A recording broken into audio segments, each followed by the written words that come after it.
get into the preview. Let's get into it. And Spurs against Fulham. And you know what? Fulham have had a really good start to the season. I've been really impressed watching them play. Mitrovic, such a physical, dominant player up front and gives any defence massive amounts of problems. Already scored 5 goals this season.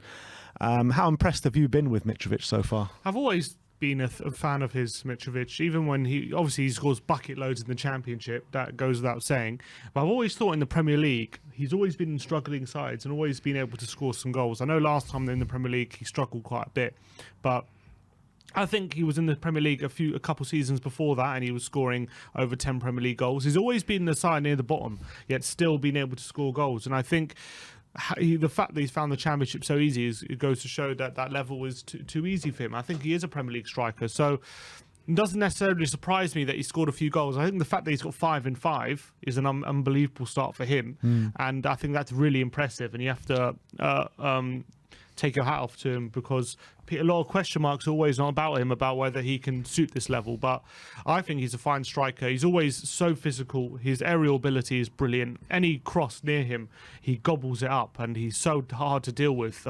He's such a physical physical beast in that sense. I do believe the fact that we have 3 centre-backs should help in that regard, hopefully cutting off the supply to him, and hopefully as well hopefully he won't be able to get as many chances as when you're playing with a back 2, because you can restrict him a bit more. But he is definitely going to be a massive threat, especially from things like set pieces and stuff like that. When you're forced to go 1v1, then all of a sudden it's going to be very, very difficult. But he's a very, very difficult striker to deal with, and Liverpool found that out, Arsenal found that out, and we're probably going to find that out as well. Yeah, absolutely. When you're looking at Fulham as a whole, as a team, how they've taken to the Premier League since their return this season, I mean, it's not like they've actually had an easy ride at the start of the season. They started off the campaign against Liverpool, which they got a really good draw, which, you know, some would expect that they would have done, that they would have won that game in terms of the balance of play. Then they went away to Wolves and got a draw, and then they beat Brentford at home 3-2 in an impressive win. Then they lost to Arsenal 2-1. Which, you know, Arsenal potentially got away with one there, scoring a late goal to win the game. And then they beat Brighton last game, and Brighton have been on firing form at the start of the season. So it's been a really impressive start to the season to Fulham. And what have you been most impressed about in terms of their style of play and how they've been approaching games? I think they've been a lot more solid than people give them credit for. I think in seasons gone past, they've been way too easy to play against. They've got a bit more steel this time. I think Paulinho in the centre has allowed them, signed from Sporting Lisbon, that's definitely given them a bit more steel in the centre, and also a bit more quality as well, because he's quite a good passer of the ball. I just think they're a bit more structured now under Marco Silva, and when given the time on the ball, they can play some really good football. Under Marco Silva, his teams usually are quite good at keeping possession. Now against Liverpool and against Arsenal, they've had to play a different way, but against other teams, they've done really well in possession and playing their football. So I think they've done some really good business. They've done some business on deadline day as well. They've signed Willian, Kazawa, Dan James and Carlos Vinicius on deadline day, so adding a bit more quality to Vinny goal coming back to the lane, huh? Yeah. Whether he can be an adequate replacement for Mitrovic, we'll have to wait and see, but he did all right at Tottenham when given the chance. So I like their defend. I like their wing backs. I like Anthony Robinson. I think he's a really good left back. Tete and Mbabu rotating at right back. I think they're pretty good options as well. Then they got pace on the wings in Niskins Gabano and Bobby Reed. They've got I've actually been really impressed with Reed, you know. I think Reed's had a really good start to the season. He's scored 1 goal, but he always seems to be involved in their play every time they're going forward. Yeah, he's one of those players who's comes off as a bit inconsistent, but he's always a bit of a nuisance. Bobby Reed. He's always one of those players that can get a goal out of nothing in terms of like late runs in the box and things like that. He's not the most gifted of players, but he's actually a bit of a nuisance kind of player. A bit like I don't know who to like compare him to. Someone like maybe like John Walters used to be for Stoke. You know what I mean? Like one of those players who's not great, but he always just seems to be in and amongst it somehow, and gets involved. And even against good teams, he can get a goal just because he's in and around the penalty box and causing a bit of a nuisance. So he's definitely one where if you don't pay close attention to him, he can go under the radar and cause you some problems. Absolutely. And another player who's really impressed me, and I thought it was a really good bit of business when they did do it, was Andreas Pereira, who was at Man United last year. He has got 1 assist this season. I think it might even be 2 now, but I think he's a player with really good ability in terms of striking a ball, finding a pass. He's their set piece taker, and he's pretty good at delivering a ball, and he's definitely one that we need to look out for because if we give away any set pieces in dangerous areas, they've got the height as well in Adebayo and players that they've got at the back that can really hurt us. Yeah, he's had a good start. Obviously, it didn't work out for him really at Man United. Also, he didn't really impress too much when he went out on loan either, but when now he's gone to Fulham, maybe he's found a home where Marco Silva can kind of make him the creative hub of the team and maybe build it more around him. And because he definitely does have quality. I remember him scoring a volley for Man United from about 30 yards, I remember, which was showed his unbelievable technique that he has. Whether he can sustain it over a whole season and become the player that he hoped to be, that jury's definitely still out on that. We don't really know, but he's definitely had a good start to life for them. He looks like he fits the bill for them in terms of that player that can create. But it's all good, well and good having good starts. Whether you can sustain it, that's the real trick. How do you suspect Fulham approach this game, and how do we combat that? I think similar to how they've done against Liverpool and against Arsenal. I think they're going to definitely play very smart. I think they would have seen West Ham on midweek and how when we had possession, they were restricting us, and I think they're going to follow suit. So it's about stretching the play as much as possible, making sure that the wing backs are getting as wide as possible to take on their fullbacks and creating space in the centre. And then we need to get the centre backs and the midfielders, when we're in possession, a bit more involved. I felt like against West Ham, maybe it's because we had Sanchez there and Davis wasn't as willing to maybe get forward as much, but I felt like we were a bit restricted in that sense. We didn't kind of stretch West Ham as much as possible. We were kind of relying a bit too much. We were relying on the wing backs getting forward, which only really Perisic was doing, and then we weren't stretching them enough. I think when we attack, we need to attack as a team a bit more, and hopefully when Romero's available, it looks like, hopefully I can help with that. He can get forward, ask more questions of the Fulham back line, pull them out of position a bit, and leave a bit more space for the likes of Kane, Son, and or if it's Richarlison or Kulusevski to be more involved. Because I felt like we were good in transition on the counter-attack, which we usually are, but when we're dominating possession, we've struggled to get these players involved. We need to be better on the ball. We need to get these players more involved. And I think attacking as a team will help with that, because it stretches the defence. Yeah, absolutely. And when you're looking at our last 5 results against Fulham, obviously we've had a very good record against them. They've been in and out of the Premier League, a bit of a yo-yo club, Fulham. 4 wins and a draw in the last 5. When you're looking at these results, do you think that we're coming up against a different animal now in Fulham? Is this maybe the best Fulham that we have seen I know it's a small sample size that we're going on, but is this the best Fulham side that maybe we have seen in the Premier League in recent years? Yeah, potentially. The fact that I don't think any Fulham side has started as well as this in the last few years. So I definitely think under Marco Silva, they're a more consistent team. They've taken it up a notch, I think, recently. The fact that they absolutely dominated the Championship as well was proof of that. I know they've got promoted before, but they haven't done it at It's just the amount of goals they scored last season. Yeah. It's crazy. 100%. So, not to say that I think they're going to be top half finishers or anything like that. I don't believe that this season. I still think they're going to have their struggles. There'll be a period where they're struggling, although they've had a very good start. But it's a very low bar when it comes to the Fulhams that we've played recently, because they've been teams who have really struggled in the fight for relegation. And even those Fulham teams, we've just about beaten at times. I remember one under Jose Mourinho when we just got past it with the Dele Alli goal. There was one at Craven Cottage. We had to rely on a Harry Winks last-minute goal to get us 3 points as well. So, I mean, even though we have won a lot against Fulham, there have been tight games at times. Yeah, but we're a different animal, you could argue. We are a different animal as well. So we're a better team. So hopefully that could also make a difference. We're not the same team as under Jose, and also right at the end of the Pochettino era. We're a much more functional team now. Are much more solid in terms of structurally and making it difficult for the opposition. That's what we got to do. I think we just got to make sure we're cutting off that supply to Mitrovic, making sure we're not getting him involved in the play, not letting him hold up the ball or bring himself into play. Well, if we're doing that, I think we can go a long way to making sure we win this game.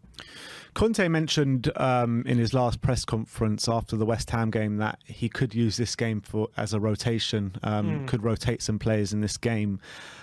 Which players do you think could potentially come out the team this weekend? Yeah, I think he was talking up Longley a lot in his post-match comments against West Ham. So I think Longley is definitely one for me who I think is going to get a game this weekend. He was saying how Longley deserves to play, which is interesting. He was saying the players deserve to play. He only mentioned Longley. He didn't mention Spence, didn't mention like Doherty or anything. He mentioned Longley. So I do expect him to get a run out and a chance this weekend, which I am excited to see because I think in pre-season, on the ball, he did show quite a bit of ability, which Davis is yet to show. Maybe he can help us a lot, Longley. So I'm going for him to start. Obviously, I know Bentancur's back in training. Whether we're going to risk him or carry on with Basuma, that's a decision they're going to have to make. I hazard a guess he'll go with Basuma, but if he doesn't feel like Basuma's up to it just yet in terms of being up to speed with how we want to play, then if Bentancur's 100% ready, he'll probably put him back in. I wouldn't be surprised about that. And then I guess, is he going to go with the same wing backs again? Maybe there'll be a change there. The thing is, when you're looking at someone like Perisic, as much as he's playing really well at the moment, you have to think of him, you have to think of the schedule, and you need to think of the games coming up as well. And with Champions League just round the corner, I mean, for me, I think I would like to see Perisic play in the Champions League next week. And I think it's important that he does, and he's ready-made for that competition. So in my opinion, I'd like to see Sessegnon play this weekend and then move maybe Perisic back in on the midweek. Yeah, potentially. I mean, I think Sessegnon could do a job against Marseille as well, so I wouldn't be surprised if he keeps Perisic and plays Sessegnon on Wednesday. But I guess if you want to make sure that we're as much of a threat as possible on the left-hand side against Marseille, then you've got to put Perisic in. But I know Sessegnon, I remember, didn't have a great game against against Chelsea, but he'd started the season all right against Southampton as well. He had a good game, and then obviously Perisic got up to speed and he came straight in. So I mean, I would probably rather Perisic start against Marseille, but I wouldn't be surprised if he goes with Sessegnon either.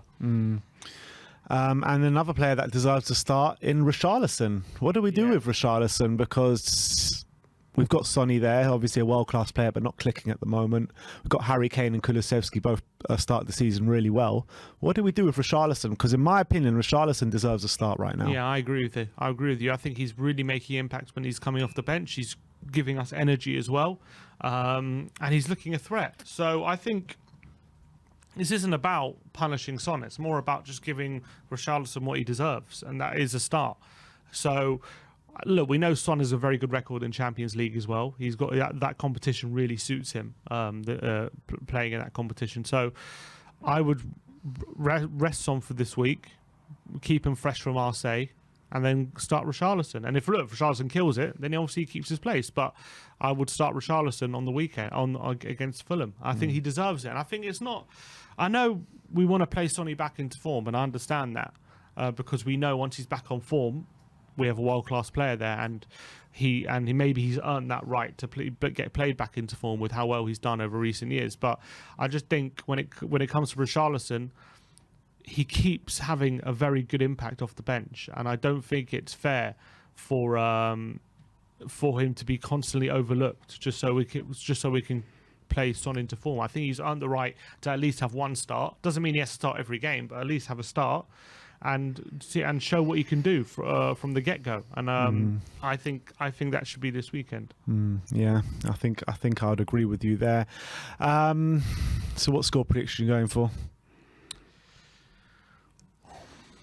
Yeah, I'm not sure if we'll concede or not, because I think Fulham are very high on confidence right now. So whether that confidence will lead them to attack more in numbers when they do get the opportunity and put us in a bit of trouble might be the case. So I wouldn't be surprised if we do concede. But if our structure's correct, I really think that their wide players are definitely containable.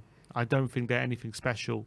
When it comes to just cutting off the supply to Mitrovic, I think having the 3 centre-backs will really help. So I wouldn't be surprised if we keep a clean sheet either. So, I mean, I don't know what did I do in my predictions. I said in my predictions that I said 3-0 Spurs. 3-0, wow. So I'm going to go with a confident win at home. Spoiler 3-0. alert, eh? Predict the Prem.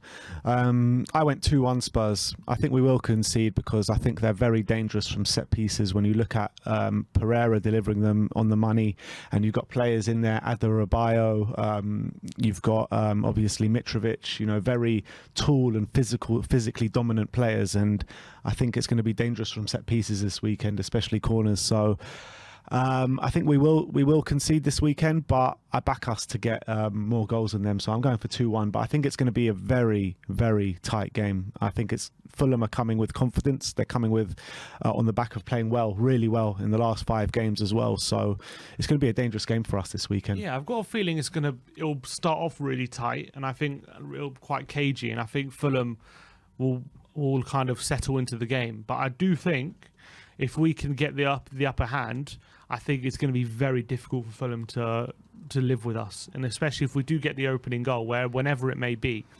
I think after that, the structure for Fulham is going to be very difficult to contain Spurs once we're in our way of controlling the game without the ball. If we get into that element, then I think we could get a few goals. But if we're in a position where Fulham are closing the spaces and they're giving us the ball and we're struggling to break them down, then it definitely can get into a closer game. But hopefully we can get a lead and we can take advantage of that.